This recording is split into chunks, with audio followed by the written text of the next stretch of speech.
Welcome back to the Testing 1, 2, 3 podcast. As always, I'm Brett, joined by Lester. Lester, how's your week going? Going good, man. Staying busy. How's it going for you? It's not too bad. I mean, we got a lot of snow coming down these days, so going up to the cottage, doing some skating on the rink, stuff like that. But that's not important today. What's important today is evangelism. Is that what we're talking about? We're talking about evangelism today. I think evangelism is important every day. For the crowd who doesn't know this is the third time we've tried to film the start of the podcast. So just a little insight into how this works. We are not great at it.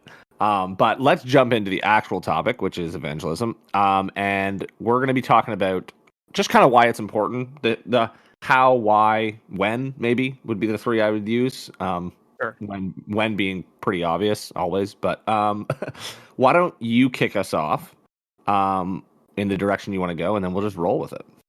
Yeah, I think first, it's important if we're going to talk about evangelism to talk about what evangelism is.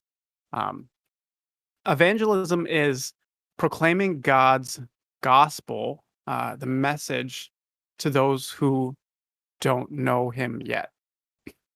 So, one more time.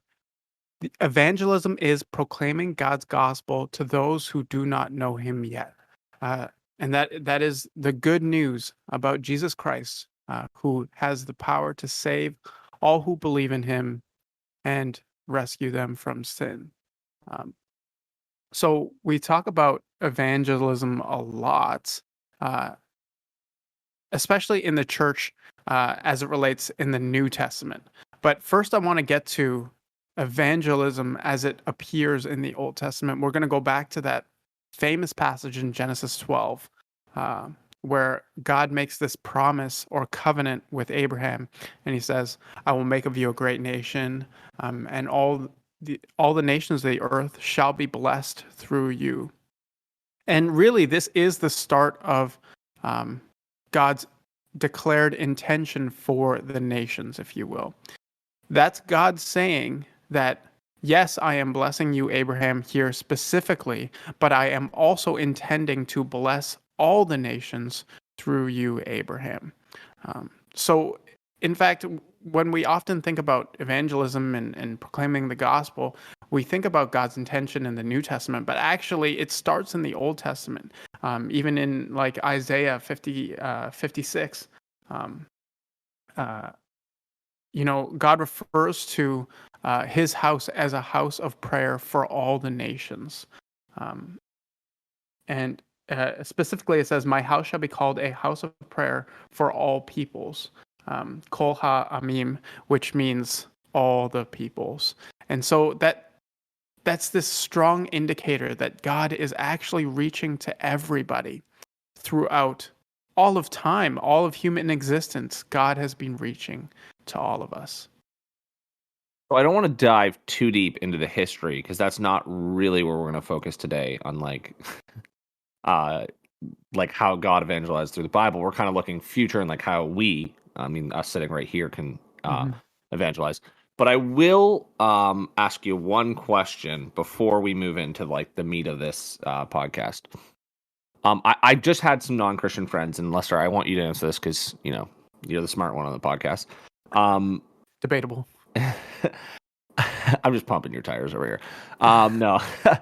Some of my friends, like non-Christian friends, are like, okay, but like when you talk about the Bible, you talk about Old Testament and New Testament, right? And I'm like, yeah, and there's just the difference between Jesus and before Jesus. You could think of it like that's a simple way to think about it, like life before Jesus and then life after Jesus. But one question I probably had once or twice. I mean, it's not a common question. Is how come after Jesus we're supposed to evangelize to everyone, but in the Bible it seems like before Jesus they were just supposed to keep it to themselves, and the Jews were just like, it's just us. Right, and that's actually this assumption that I think we come across often in the church. We often think like, once Jesus comes, then yeah, we're supposed to evangelize. But before then, it was this great secret. Like you can't be a part of God's kingdom if you aren't an Israelite, if you aren't born into it. And so, that's just kind of a false assumption that we have. But if we read passages in Psalms and in Isaiah, in Genesis, and all over the Bible. God is reaching to the nations. It's not like evangelism started in the New Testament. God definitely wants the Israelites to bless the nations. That's his whole goal. That was the reason for blessing them. That was the purpose for them being this nation, a city or a city on a hill, a light in the darkness. They were supposed to draw other nations to God, to worship God, and that's, as we see in history, not exactly what happened. And so Yeah. that's kind of a probably the fault of us as humans instead of God's difference in intention. Yeah, I think it's more of an execution problem than it is God's intention in the Bible. So, just a quick to get through that. I don't want to spend a lot of time on that because that's not really where we're focused today. But it's just a question some people have asked me. It's just like, why does it seems like I get the question like it seems like God just changes his mind halfway through and just goes, Yeah. well, maybe other people should know that, and that's not at all the intention, just the execution by the people, and it Yeah. comes across that way. So, Lester, let's jump into what is it, but more in contextual for us today. Like, what does this mean for us today? What is it for us today? Yeah, so anytime we talk about what is evangelism and how it relates to us today, I think the go-to passage is Matthew 28, right? Everybody goes to the Great Commission. It's so famous, and the big I the mean, big it's thing that we called the Great Commission, so yeah. yeah, it's kind of important. Yeah. Um, But the main verse that we all love to go to is 19's "Go therefore and make disciples of all nations," and in the Greek it would be "panta ethne," and so you could translate that as all peoples or all nations. The thrust of the idea there is that we are supposed to, and God imperatively commands us to, not suggests, but commands us to bring His gospel, the gospel of Jesus Christ, to everybody on this earth. Every living person on this earth needs to hear the gospel of Jesus Christ. And that is an imperative command. You must do this from God. And so, as it relates to us today, that means that my job as a Christian, as somebody who professes faith in Christ, is to be obedient to that calling, is to be obedient to that command, and bring the gospel to everybody who God has placed in my life. We often think of that verse, go and make disciples. The big verb there is go, right? I have to Mhm. go somewhere far. I have to go. But actually, if we look at the Greek, the big verb, the most important part of that verse, the command is make disciples. It's not so much go. The emphasis is not on go, it's make disciples. It's kind of a as you go, wherever you go, make disciples. So whoever is in your life right now that doesn't know Jesus, make disciples. Okay. I obviously totally agree with that. Um, I so I dare you try to to disagree. I try to be devil's advocate as much as I can on this podcast, so we get both sides. But yeah, no, this is a pretty straightforward idea. I mean, it's the call to Great Commission for a reason, and it is like kind of our number one calling. It's like, hey, you've now found the faith. You know who Jesus is. You've accepted Him. Now go tell other people. And I'm not trying to emphasize go because we just we just did that, but go tell other people. I want to focus in on something in this area with what is it? I think we'll get to like how we do it and like more practical later. But I think some people in the church can sometimes be confused. I don't mean confused on like, oh, like how do I tell people about God? Like honestly, you just have to start speaking. Like no one's perfect, so you don't have to be perfect. But just more on the two sides of it. And I know you'll break this down later, so you don't have to go into like extensive detail. But there's there's making disciples, as in like expressing and telling people like the good news. But there's also, I would argue, the way you live as well. And I think some people focus too much on one, and some people focus too much on the other. Um, and you have this like you can tell people about God, but if you don't live it as well, I think that's an important part to evangelism because people judge your character. They don't just judge what you say. Yeah, that is a very good point. So there's this quote. I know that um, probably a lot of people have heard it. I've even heard many pastors preach it in sermons. But actually, the origin of the quote is a little bit ambiguous. Most often, it's attributed to Francis of Assisi, so a theologian who's long since dead, thousands of years since dead. But it's preach the gospel, and if necessary, use words. Wait, we disagree right here. I don't. It's not actually a real disagreement, but you say what your problem is with this quote, and then I'll respond. So I think that I mean, I'm not going to say like, oh, that's awful. That is just horrendous. I just think that the quote is often maybe taken a little bit out of context, or we misunderstand. Maybe if Francis was the one who said this, maybe we misunderstand a little bit of what Francis is saying. Francis isn't saying like, oh, if you just kind of like are gentle and kind with everybody, like, oh, they'll just somehow believe in Jesus. That is not. The thing is, if you're going to convey the gospel message, it always requires words, right? How shall they believe if they have not heard, right? There has to be a communication of really theology at some point. You have to say like, you are a sinner. You have to believe in Jesus Christ for salvation, and you have to choose to follow Him. That's a real thing. So it's good to live the gospel, but it's always necessary to use words when preaching the gospel, I would say. Lester, do we see anywhere in the Bible where people come to know Jesus without Jesus talking? Well, you can kind of argue for some characters, but the thing is you don't have the backstory. So oh man, his name is escaping me now, but the guy in Genesis who is like that mysterious prophet, the priest, Melchizedek. Jeez. Oh, I was panicking there. I totally forgot his name. To Yeah, be fair, because me and the audience totally knew who you were talking about, just waiting for you to say it. Melchizedek, yes, Melchizedek. Right, he's just kind of this mysterious figure who comes and blesses, and then he's just gone. Like, he's not even an Israelite. Who knows where this guy comes from? And so, how did he come to know Jesus? Not sure. How did he come to know God? Not sure. Let's get out of the Old Testament.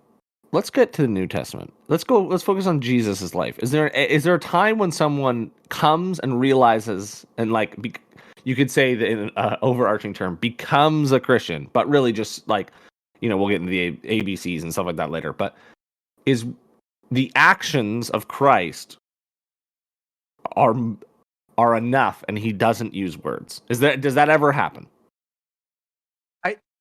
I would say no. Okay. All conversion that you see in the Bible, there is an element of like, is this what you believe? And there's a confirmation of belief. There isn't like oh yeah, I saw him, so I believed that. So I don't disagree, but I don't agree at the same time. Come on. I Now. think you're overemphasizing how much words have to play with it. And maybe you're not, maybe I'm just misunderstanding you, but I think it's dangerous for some people when they think like, well, I just got to tell like Jesus, I just got to like tell Jesus' story and tell everybody this, and then they just go around basically becoming preachers to like their friends and family and random people, but there's no substance behind what they're saying, because like someone who's a convicting speaker, and no matter what they're speaking about, whether they're telling a story or something like that, there's a substance of like emotion and truth behind it, because you see it in the character of the person like who is telling the story, right? Or convincing you of something. Like the reason why I always find like political debates funny is because like we know the faults of both characters, and then they're up there being like, no, this is how we should live. It's like, guys, like we know your faults. It's not as convincing because we know you're just saying this to say this. Right. And I worry that some people will take this and go, well, I just got to tell people. Like, and I know that's not what you're saying. Yeah. I know you're not like trying to communicate, like, just go tell people. But where the disagreement comes is more like I think the actions are almost more important than the words. Not saying that you can't, not saying that like you can just like people will just see you and be like that must be Jesus and I'm saved and now I have theology and I know everything. Like I'm not saying that's the situation. I'm just saying I think sometimes, or I'll just say this, I think how you treat people and live the gospel is as if not more important. I don't know if I want to die on the if not more important part of that. You'd stick to as. Yeah, as important. And I think we sometimes focus on one or the other. Like some people are like, you know what, like they really follow God, but they like don't share it, right? And they have this faith, but they're just kind of like here. And other people just like share everything they know, but it's like okay, but like you don't live it, so it doesn't have that same substance. And the most effective evangelist is someone who lives it and shares it, so it becomes so powerful because they're literally just sharing like what they're wholly convicted to and what they totally follow. I just want to stress, I think listening to you, some people might be like, okay, so it's just the words that matter. Like I just have to talk about Jesus and then people will become Christians. Yeah, so you're absolutely right there. I'm not gonna fight you on it. I do think that there are two extremes, right? So there's the one extreme that like nobody knows you're Christian and you're just trying to be nice to everybody, and Yeah. so what? Like who cares? And then there's the other extreme where you're the guy at Young and Dundas screaming about I don't know what. Yeah. You know, like the world's gonna end, and this is like, you know, the guy with the sign you always Yeah, see in yeah. every city. Yeah, but like you're just screaming at people, dude. Like where are you getting that Yeah, theology? like what is that? And Yeah. and so we also cannot be that guy. What I'm trying to get at with preaching the gospel requires words is differentiating between living out the gospel. So differentiating between being a disciple of Christ and making a disciple of Christ. So being a disciple of Christ absolutely requires integrity. It requires that I am spiritually disciplined and also disciplined in my actual life.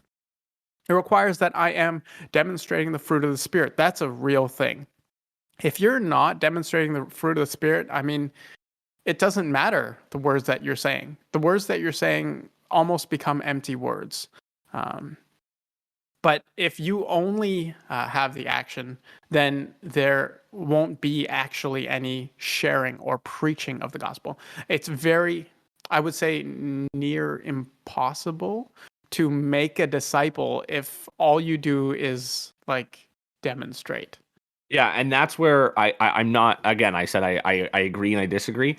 I totally agree because eventually they have to know why you lived a certain way, and if you're just silent about it and you're just like, oh, that person's like really kind and like, you know, like goes out of their way, helps me a lot. I wonder what's different about them, but you never share it, Yeah, then you they're just just don't like, know. must be a kind dude. Like there is there is a point where you have to be like, no, I do this because. Yeah. Like I do this because of Jesus. Like you don't always have to be like, "Oh, you want to know why I do this? Well, let's pull out our butt." Like you can just say like, "I do this because of Jesus." Eventually you have to be vocally like, "This is what I believe." Like you have to make that known. So I think that's kind of where you're going with that. Like you can't Yeah. just do nice things and hope people become Christians. Yeah, so out of that quote, I would say that, you know, if necessary, I like it's necessary at some point. It's always necessary to use the words at some point to make disciples. I was listening to a podcast recently about she's a theologian kind of. Well, she has a podcast called Sheologians. I recommend it's a good listen. And she was talking about abortion and how one of her non-Christian friends was like, "Oh, I didn't know that you were pro-life. Like I didn't know that you believed that. Like I'm Mhm. kind of offended that you believe that." And she was like, "I'm sorry. I'm sorry you didn't know that I believe this." Yeah. And her the thrust of what she was getting at is our lives should be lived in such a way that it's apparent that we are Christians, not just in deed, but in word as well. Like we should try at our best to make it known to our friends. This is what we believe. This is the gospel I believe in, and I think you should believe it too. Not like this is what I believe, and if you don't believe it, that's good for you too. That's fine, whatever. No, like I think you should believe it too.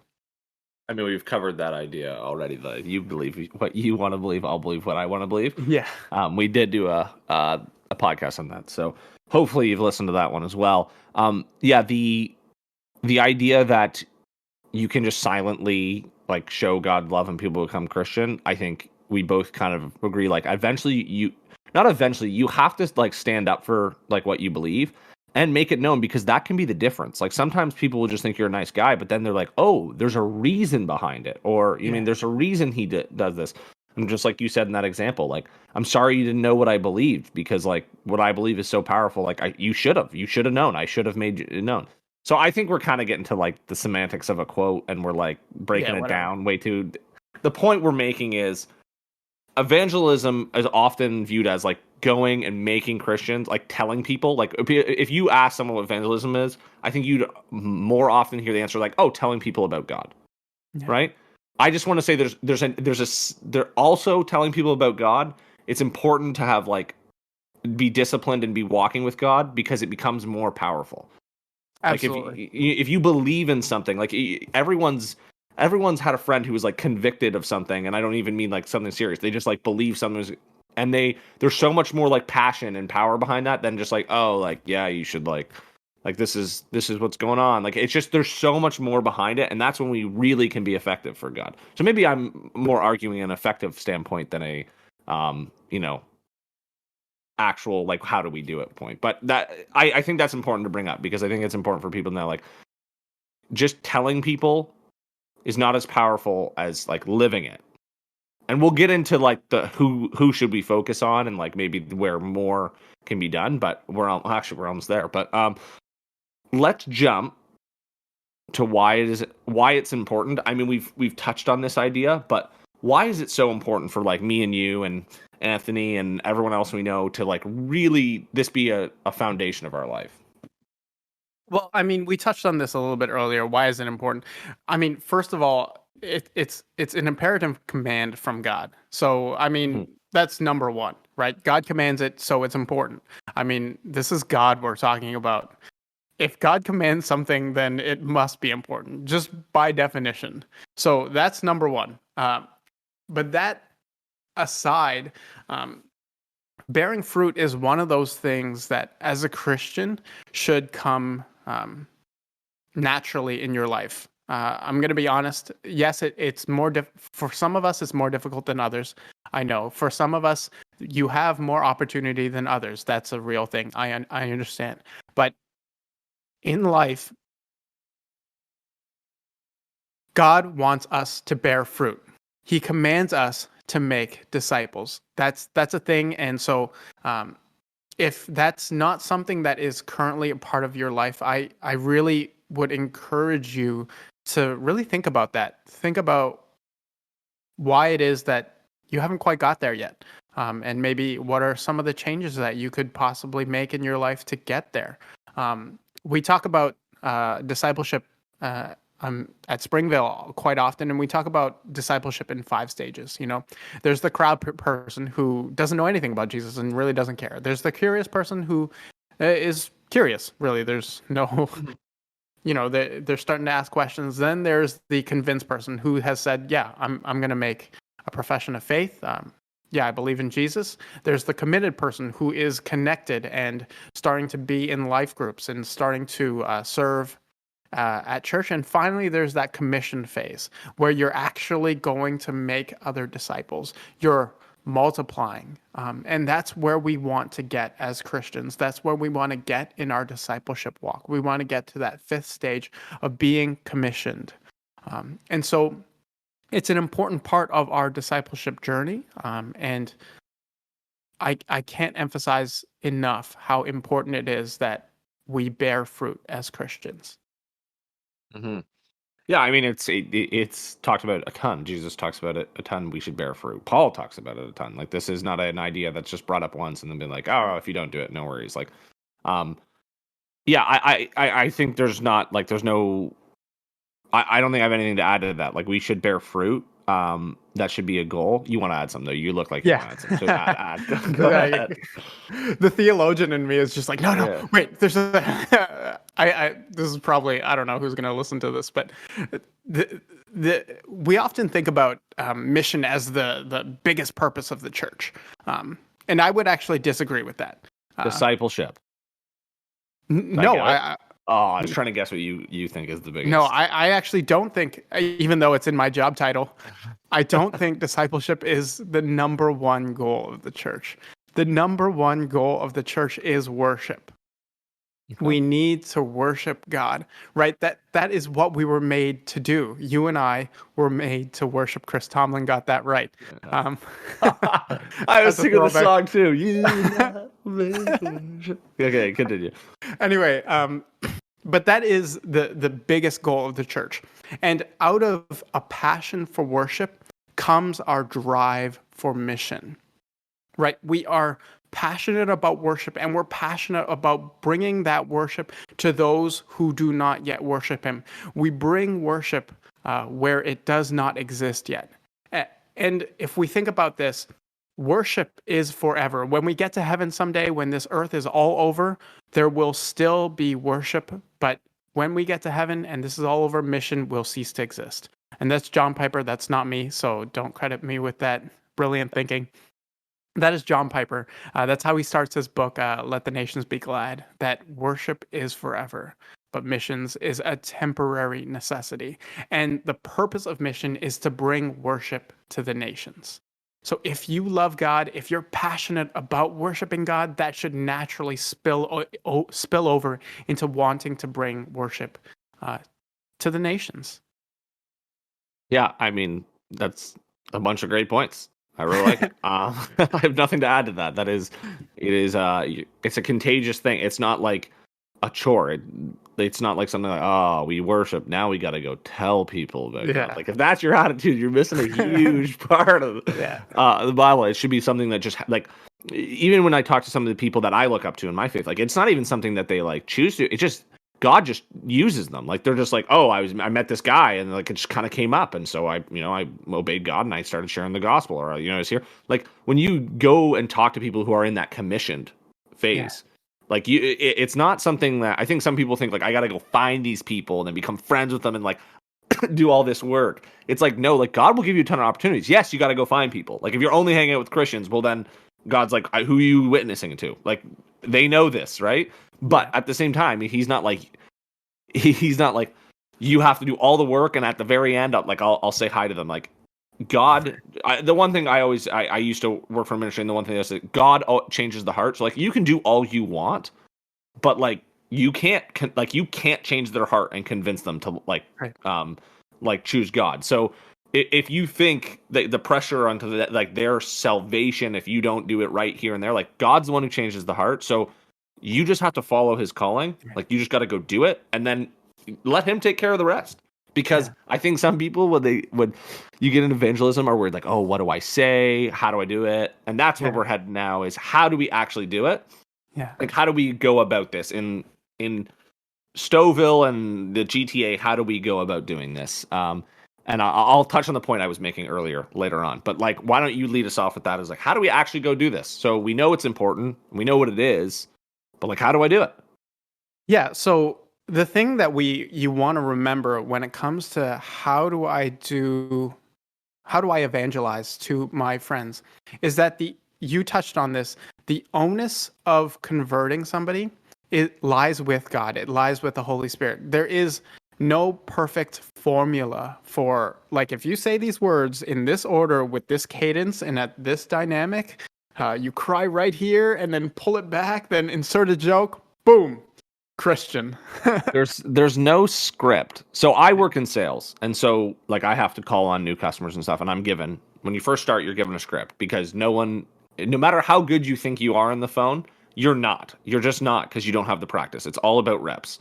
And so you get given a script, and to be honest, the script is really like, it sounds boring, but it's effective because why? They've tried it out a ton of times, and you'll get meetings that way, and now as you get better, you start to make it your own. It sounds more personal. You sound more like a person calling than like, hey, give us your money. Like, you know what I mean? But you have to learn. You have to go through that stage, right? And I think sometimes Christians think like, where's my script? Like, what do I do? God is like, hey, it's even easier than that. You don't even need to learn and become like good at it.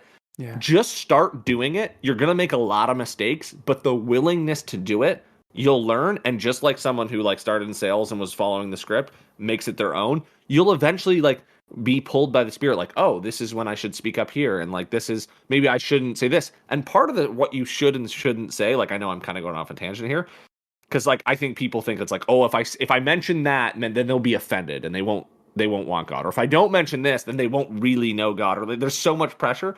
Yeah. The truth is, like, God changes the heart. And two, if God wants to change that person's heart, there's not much you can do to stop it. So you might as well go give it a shot. Like, if you're worried about someone being offended or something like that, the truth is, like, there's not much you can do to stand in their person's way other than just do nothing. Yeah. Right? So I think sometimes we think we have to be good at evangelism, and because we see these people who are good at it. But the truth is, they're only good at it because at the start they were willing to just be like, okay, I'll talk to this person. I might mess up, but I'm going to go do it.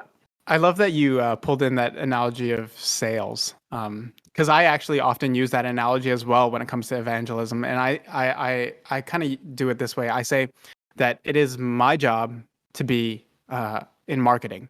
It's his job to be in sales. I'm the one who does the advertising, right? Yes, my job is to get the message out there and advertise, market. But ultimately, it's God who closes. He's the one who comes in and closes the deal. And so when I was young, I was in the Boy Scouts. I was a Cub Scout. And we had this thing called Apple Day. I'm gonna assume it had something to do with apples. Apples, yeah. So like you would go out and not like sell apples. You would like ask for donations, and then as a thank you, give them an apple. Yeah. So it was a thing. And like when I was first starting, I was really enthusiastic about it, and like I was like, hey, do you want to make a donation? And like you get like so many no's, right? Like there's just no after no after no, and then like closer to the yeah. I mean, it is what it is. You know. And closer to the end of the day, I was just like so like disheartened, and so like after getting so many no's, and so like I'd be like, do you want to make a donation? Like just half-hearted. And you're like, donation, please. Okay, please. And then like this guy rolled up and dropped like $20 into my tin, and it was like the most half-hearted ask ever. And sometimes that's kind of the way it is with us sharing the gospel. Like maybe you didn't use the best words. Maybe you didn't quite get the theology perfectly accurate. Maybe you didn't port them to the correct verse, but God can use your, I don't want to say half-hearted, but your flawed presentation. Yeah, flawed. That's a good way to put it. He can use our flawed self to make a disciple, because ultimately he can work miracles. And so it really is just about us getting out there. Just get out there. Just do it. I mean, it's a numbers. At my work, it's a numbers game. Like it's just the more people you see, the more chances you have. I mean, it's not much different than Christianity. Like the more people you can witness to, the more chances you have. Now, I wouldn't look at it like that. Like I just got to go running around talking to every single person I see, like yelling the gospel at them. Because I think numbers up. It's not like don't go for the numbers of like, oh, I talk to these people. There's a little bit more intention and like relationship that's behind it. Yeah. I just think if people are sitting there going like, well, like I want to share the gospel to my friend, but I don't want to ruin the relationship because I might say the wrong thing, or I don't want to do this, or I don't want to say the wrong thing and then they're turned off of God. You know what the truth is? You have no control over that. Yeah. Like you really just have to prioritize. Is it more important that your friend knows Christ, or more important that this relationship you have stays at the status quo? And heck, if you're the person who wants to stay at the status quo, well, then now you have to struggle with maybe I need to, look at what I'm doing here. But if we're so worried about like offending people and stuff, and I think part of that comes from like, I mean, it's not like Christians have always been the best people in the world, like at doing stuff. But I think there just needs to be a boldness, and the Bible talks about this. Like, we need to be bold. Like, you are going to upset people. They are going to be mad that you shared the gospel with them. Do they have a right? Not really, unless you were like did something wrong to them. But that's just people. Like people Yeah. suck, you know? Like you're you're not but because of that reaction, I think people think, well, now I have to do it perfectly, so I don't get that. And I understand that because rejection hurts. Like you go out and you tell someone about something that's so important to you, and it's like, no, I don't want to hear about this. Don't talk to me about this. The truth is, okay, that's fine. I'm on to the next one. I'm going to share it with somebody else, or I'm not going to let go on you. I'm going to keep going because I know what I have. Like I just think we're so scared of like failure or not doing it perfect that like sometimes we don't do it at all, and that's just the worst solution. Like who cares if you fail? At least you're going out and doing it. Yeah. You know, the No, gospel. continue. The gospel is inherently offensive. Yeah. It starts with you're a sinner. Like, you're a sinner, and you're gonna die and go to hell and live in an eternal separation from God. Hi, Brett. Nice to meet you. Yeah, like that's if you want to talk about good news, bad news, we're starting with the bad news every time. So when you have to accept they have to accept the bad news too. It's not like, okay, I maybe like they have to accept that. Yeah. But a good framework to start with when especially, you know, things with family and friends can be delicate sometimes. So a good framework to start thinking about evangelism to one of your family or friends is what we call the 3 I's. So it goes with intercede. So that means pray for, intercede for the person that you're going to be evangelizing to, that you're going to be sharing the gospel with. Pray for them. Don't just dry run this. Just like maybe maybe talk to God before. Yeah, like pray for that person. Mm-hmm. Like don't just ask God to open their heart. Ask God to give you an opportunity to share. Like be like, hey, you know what? This week, God, I'm gonna share the gospel with person Y. Just give me an opportunity. That's all I'm asking for.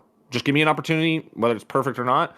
Let me get a chance to talk about it. Like give us a second alone, or a second where the conversation makes sense, or I don't know. Just pray whatever works, but just ask for help is really what we're saying. Yeah, Lord, give me the words to say, that kind of thing. Like, you know, and then invest. Get invested in their life. We used to say involve, but invest is such a better word because legal reasons. We can't say that anymore. But invest is this word that means that I have to get involved with you, and I not only have to get involved with you, but I have to commit a certain amount of time and put that time in with you. I have to invest into our relationship. That means that, you know, when you make an investment, say in the stock market, you're buying stocks, you're not sure if you're going to get a return on this investment. Certain stocks are better than others, but like, you know, you might strike out here. That this is not, and that's okay. That happens. So the second step is to get invested in their life. What are they doing? What are their hobbies? Get interested in those. Try it. Are they running? Well, try running. You know, they love working out. Try working out. They like gardening. Try gardening. Let's do it. Whatever it is, get invested. Have them over for dinner. I like the word invest because in an investment, you want to see like you have a personal interest in there being a gain or a growth, right? Yeah. Like it's not just like when you say involve, it's like, oh, I'll just hang out with them. But invest means like you have a personal like stake in wanting this to like succeed. I will push back a little bit on what you said with invest. Not every one of like it's not all going to turn out, but that doesn't mean you shouldn't like don't treat this like a money investing where I'm only going to invest in like almost the sure things, right? Like that's not what we're making. We're saying like invest as in put time, energy, love into the life, but also don't make it like clearly they're just doing this because I'm not a Christian, and as soon as I become a Christian, I like bye. out of here. Yeah, like don't be a vacationer, like someone who's just in someone's life for a short period of time and then gone. Like when you say invest, and we'll get to who this is for, but like it should be in people that you love and care about. So even if they are a Christian, that relationship still continues. It's not like, oh, I'm only here because you're not a Christian, and then once you make that decision, bye. You know what I mean? It's not like it should be a wholehearted investment. It should be like something you're actually like you want to see, and you're there for like love. You're not there just because like, oh, I have to do this because I'm doing the 3 I's, and the next step is invest. You know what I Yeah. mean? Yeah, I Like, mean, I mean, we're not just there to the point of conversion and then like, see ya. The, Jesus says in the Great Commission, teaching them to observe all that I have commanded you. I mean, that is talking about walking with the person. Think about the way that Jesus discipled his 12, right? He walked with them. They lived life together. Yes, that time came to an end. And sometimes, there are seasons in our relationship. But the idea there is that we walk with these people, that we're actually invested in their life beyond like just, oh, you're make a Christian here and I'm out of here. Um, hit us with the last I, and we're gonna come back to that idea of who to invest in a little bit. so the final I is invite. Oh, And when we say invite, we often think like, oh, you have to invite them to church. That's the thing. And I would push back on that and say, you know, invitation is very contextual. It could be inviting them over to your house. It can be inviting them to your small group. It can be inviting them to an evangelistic event. It can be inviting them to do a community project with your life group where they start to make relationship and then they're interested in coming to that life group. It can be inviting them to your, sports team that is mostly Christians. Um, it can be just get them involved in your life, get them to places where they're going to have a higher chance of um, being exposed to the gospel message. Um, that's the whole point of invitation. It's not like there is one way to invite somebody and one place to invite somebody to. There are contexts that we need to take account of and be careful, not be careful, but be smart about what we're inviting people to. yeah, I think sometimes when we hear invite, we're like, oh, just like bring them to church and then let the church do the rest of the job. Like I prayed for this person, and then I invested in their life a little bit. I talked to them and I invited them. They came to church. All right, church, it's your job. Like that is the Yep. worst idea because there's nothing personal about that, and also that takes any of the ability for God to use you in that situation. You're just like, nah, church can do it. And like Yeah. we just talked about the main purpose of the church, Lester's belief is that it's to worship, right? Yeah. To worship together. So if that's the main purpose, then the church is not there to be like, okay, all the non-Christians were preaching to you. Like there's a discipleship and a communal worship aspect to the church. And I'm not saying don't bring non-Christians to church. Absolutely bring them. But don't expect the church to be the reason like, oh, you came to my church, now you might become a Christian. They're far more likely to see Jesus and believe in him through your relationship than they are just going to a big church or a small church, no matter how big it is, and just hearing a pastor that they don't know preach. Like Right. it's way more effective for you to still be in their life and be like talking to them about these things and walking with them than it is just be like, oh, you're coming to church now. Like, okay, they're going to do the rest of the job, and maybe they do make a commitment to that church. Maybe that church does help. Maybe the pastor says something that really helps change their mind, right? Like that we talked about like not having the right things to say. Well, like God calls people to leadership in the church and the pastors to speak, and maybe that is the tipping point. But don't put it on the church. Don't just invite them to the church and be like, okay, now I'm done.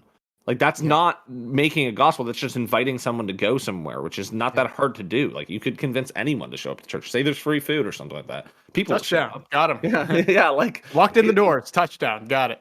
so I like what you said. Invite them into your life. It doesn't even have Yeah. to be Christian events. Just invite them to do stuff with you, and they'll see how you're living your life. And then they'll be like, oh, maybe there's something different. Now, I do like how you said, like, invite them to areas where they're also exposed to other people. Like, Yeah. you invite them to a sporting event where, you play on a Christian hockey team or something like that. Or you play, or your life group is going out to do something. And like, you invite them into that. That's just, I think, so much more effective than like, hey, show up to church on Sunday. Not that that doesn't work. I'm not trying to say like, don't invite people to church. I'm just trying to say, don't just be like, come to church, bye. Like, I'm not doing Yeah. anything more. I'm not inviting you to anything else in my life. It's really just invite them into your life so they can be friends, and then you can witness to them constantly. Yeah. I mean, spaces that like let them experience Christian living are really important to how we share the gospel because you know when they're exposed to not just you who's living the gospel, but other people who are living the gospel, and watching you interact with other people who are Christians, who are Bible believing Christians, there is going to be that difference. And you want to give them the space to ask questions about why it is that you live this way, what it is that you believe. One of those places can be something like an alpha, where, questions are encouraged. And I love alpha because, I mean, even somebody like me, like when we actually ask questions, you know, it's really helpful for me to have a space to discuss those kinds of ideas and talk about those kinds of things with other Christians or non-Christians. Yeah, no, I agree. I think it's just more effective. Like, you want to talk about being effective, invite them into your life, not just show up to a big building on Sundays and then, peace. Yeah, Not that church isn't effective. I'm not trying to say that because, it can be. yeah, and the pastor's there for a reason. I think that's a good point to make is, hey, maybe we don't have the words, but maybe someone who's been called, to speak on the faith does have the words, and God is using them. So still, yeah, like, still invite them. I just think too many times people are like, oh, I invited them to church. I'm done. That's all I had to do. It's like, oh, did they show up? Did you talk to them? Like, did they, like, what else is going on? Do you want to touch on ABC? Yeah. So when it finally comes time to share the gospel, finally comes time. That's probably a bad way to say It it. could But be right away. It could be after a couple weeks. Could be after a couple yeah, months. You could have known them for years. but yeah, when you go to share the gospel, oftentimes we make a big deal of, oh, we got to get the right words, we got to say it in this order, we got to, you know, say it with this cadence. You got to make sure you include these points of theology or doctrine, otherwise you're going to get it wrong. And they're going to be this like Yeah, like, if you mess up the theology, then they're not real doctrine. Christians, and Yeah, they'll never be able to figure out what you said something wrong. Like, yeah, no, you've they're never shattered going to their be real. beliefs. They're going to hell. You messed it up. Yeah. But the ABCs of the gospel are kind of a helpful framework to help us remember the big 3 points. So A starts with accepting and admitting that I am a sinner. So uh, it's making sure that we understand that, without Jesus's death on the cross, without accepting that, like, I'm doomed to spend an eternity separated from God. That's a reality. And we talked about, how the gospel is offensive, inherently offensive, that it starts with the bad news. And there's no getting around it. That is the first point. And then we go to B. B is believing that Jesus' death on the cross saves me from sin, right? We start with the bad news, but there is good news. Ultimately, the gospel is good news, right? Yes, it starts a little bit offensive, but ultimately it is good news. And Jesus' death on the cross saves us from that separation from God for eternity. And it reunites us with him. It restores us to our purpose to worship him. It redirects our attention onto the things of this world to the things that are forever. And so that is B. Believe in Jesus, that he died on the cross and that he saved me from sin. Believe in Jesus. And C is choose to follow him daily, right? It's not just I believe today, so I can keep on going and live my life the way I want to live. But believing in Jesus requires that we change the way that we live and we choose to follow him daily. So ABC just kind of helps us think about how we want to share the gospel. And I'll give you this as well. Ephesians 2:1-10. I'm not going to read that whole passage for you right now, but it's the passage that is Ephesians 2:4. But God, being rich in mercy, because of the great love with which he loved us, even when we were dead in our trespasses, made us alive together with Christ. By grace you have been saved. It's that verse. But Ephesians 2:1-10 is my favorite gospel message. It's the one that I think is the most complete, that is most succinct and easy to explain. So it's my go-to when sharing the gospel. Ephesians 2:1-10. Yeah. So take a look at Ephesians 2:1-10. It'll help. Yeah. Yeah, and I will just add to the ABC, um, that's just a simple, easy way to think about it. And you don't have to be complicated. You don't have to define their whole theology. Like, you don't have to help someone define their whole theology. Like, they might be like, you know what, I do need Jesus in my life. They come to a realization like, hey, I'm a sinner and I'm gonna die and go to hell, but I want to like accept Jesus and I want to live for Him and then spend eternity with Him. Like that's a simple way of thinking of it. You don't have to be like, okay, but now we got to define this is what's right and this is what's wrong. This is what we believe, and that's not the time. If they truly believe that, God's the Holy Spirit has entered their heart as they believe, and then He's got it. Like, not that you're not going to help them through things like that, but like I think someone's like, okay, but before you do, you got to know, like, Sundays are kind of an important day for us, and then also, I wouldn't be swearing anymore. I think you should stop doing that, and like, that's not the time. Just they will grow. They will, Yeah. that C is the key point, like choosing to follow God. That's when their life will start to make those changes when they realize, like, oh, this is not godly. Like, this isn't what I should be doing. Oh, I can start doing this. This is cool. Like that will come, and you'll be a part of that because you've invested in them and you're a part of their life. But I just think the moment where we think like, oh, now I got to have their whole framework and everything I believe and know or have come to know about God, they have to know in this moment like that. I just think that's it's Yeah, just pressure you don't need to put on yourself. it's crazy talk. I mean, Yeah. the mantra I like to go to, and this is something that Vadi Bakum says, a famous preacher. He says, "Better today than yesterday, and better tomorrow than today." And that is kind of the upward trajectory that we're looking for in our Christian walks, and we want to walk with others like that. And it's not like, you know, they're going to be on step 95 on the first day. God meets people where they're at. And so, if if they're living a certain lifestyle where, not everything is quite the way you think it maybe should be, that's Yeah. okay on day one. It's okay, man. It's all right. We don't have to understand why Arianism and Pelagianism are heresies on day one. That's Yeah. okay. We can get there. Just like you or me or Lester or, we're not there yet, right? Yeah. Okay, Lester, yeah, I mean, you're further along in your faith than someone who just believes. You're at a different stage, but you're no less of a sinner and you're no less of someone who can easily have false beliefs and stuff like that, but you're working through them just like that person on day one will start. They don't need to know everything at day one. I want to just finish up with something. I mean, both of us go to Springvale, and it's something Springvale's doing, and Lester's obviously on staff at Springvale. So the My Four, why don't we just talk about that quickly and how we can see how that kind of frames everything we've talked about into like witnessing. Yeah? Yeah, I think by four is a great initiative that we're doing at Springvale, and it's something that helps give us structure and also gives us some accountability and discipline when it comes to sharing the gospel with our friends and family. Sometimes we kind of leave it as very ambiguous and like, yeah, I'll kind of share the gospel when I share the gospel. I'll share the gospel with whoever comes along and whatever. But my four is where we pick four people in our life that God has placed there, who we are intentionally, very intentionally sharing the gospel with. We're going to be very, look for those opportunities, explicitly look for those opportunities, and do the 3 eyes with them, intercede for them daily.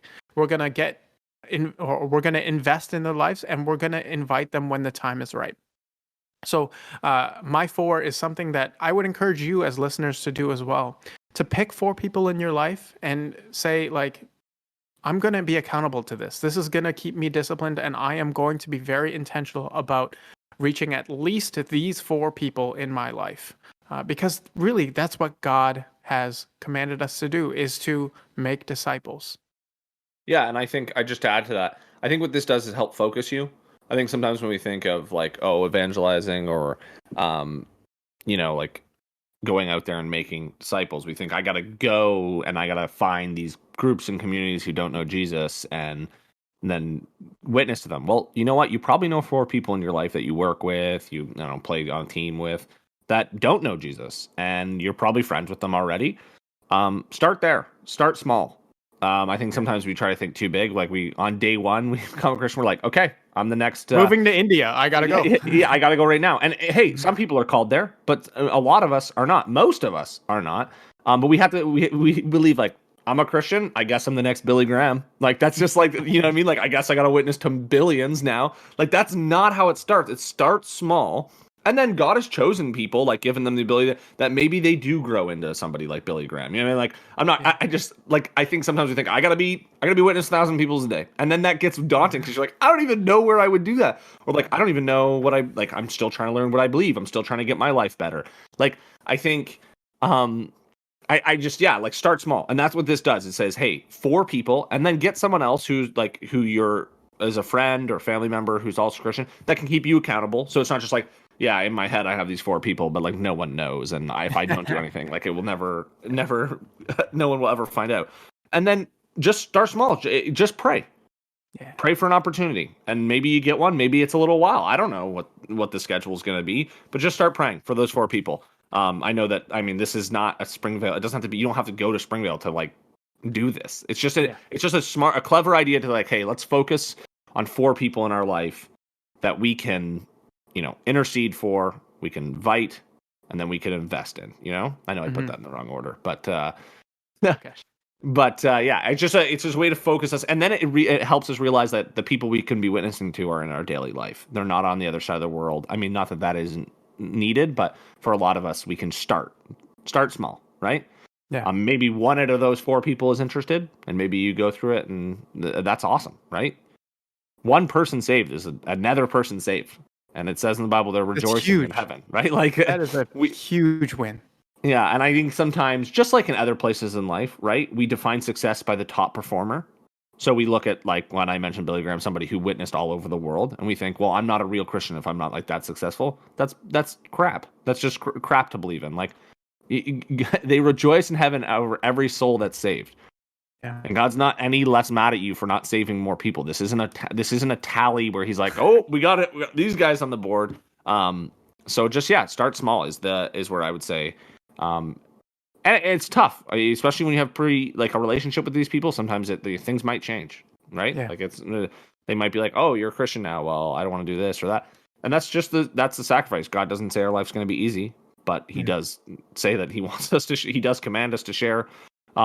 The life of His Son, and so I just think it's all of this is pretty, I don't want to say straightforward, but it's a good reminder, because even like I forget about it sometimes, and I just think like sometimes we just kind of get stuck in our rut. We like go to work and we kind of forget about this. And the only other point I'll add to it is it doesn't matter how far along you are in your journey, you can evangelize. Just because you haven't been following God for 20 years, maybe you became a Christian yesterday, you can still evangelize. Absolutely. Right? Like there's, yes, like the quote that Lester, I think you've used multiple times on the podcast, but better today than yesterday and better tomorrow than today. Yeah. Like if you're truly working towards that, your life still might be in a mess, but God isn't like, okay, like there's a 5-year gap where I got to get you right, then I'll send you out. That's not how it works. He's like, you're a Christian, now go. Yeah. Like go ahead and do it. So that's my last thought. Lester, do you got any more thoughts to add to that? That's cool, man. Okay. Well, guys, thanks for joining us. We will be back next week with a mystery podcast. We just haven't decided what one it's going to be yet. So that will be, next week. Normally we know the topic going into next week. We do not yet. But it'll be a good one. Promise you that. Hey, Lester? Definitely. 100%. Okay. All right, guys. Thanks for joining us. Have a great day. Lester, Anthony. Awesome.